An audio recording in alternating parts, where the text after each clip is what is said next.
মুরব্বীরা দেখেছেন, ইয়াংরা নাম শুনে থাকবেন, বাংলাদেশের শত বৎসরের অন্যতম শ্রেষ্ঠ সন্তান হাফিজি হুজুর রহমতুল্লাহ আলাই।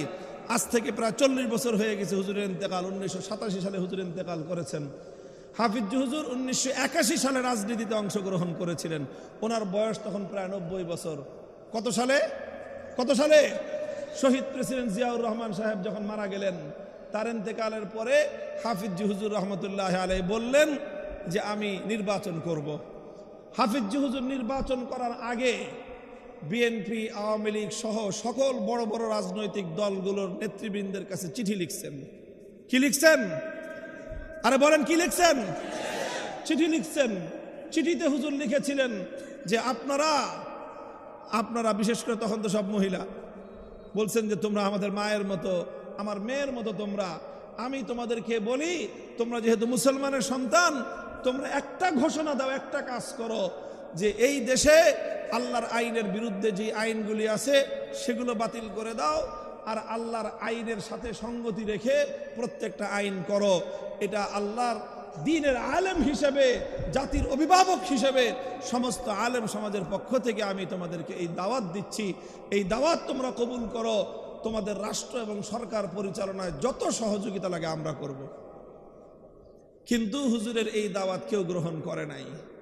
যখন কেউ গ্রহণ করে নাই, তখন হাফিজি হুজুর রহমতুল্লাহ আলাই 1981 সালে তিনি বললেন যে আমি তাহলে ইলেকশন করব।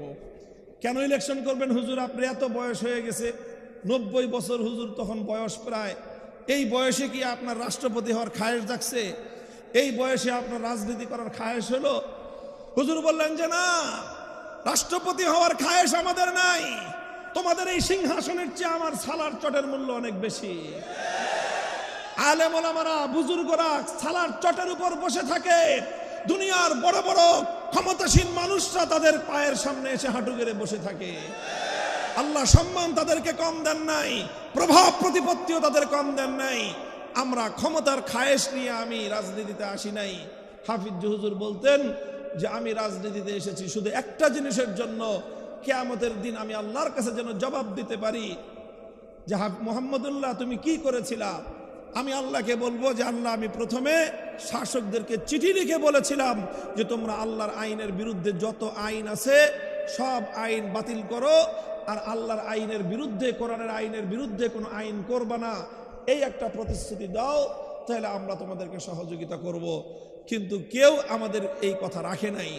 যখন এই কথা রাখে নাই, তখন আল্লাহ যদি আমাকে প্রশ্ন করে এরপরে তুমি কি করছো, তুমি কি জনগণের কাছে এই কথাটা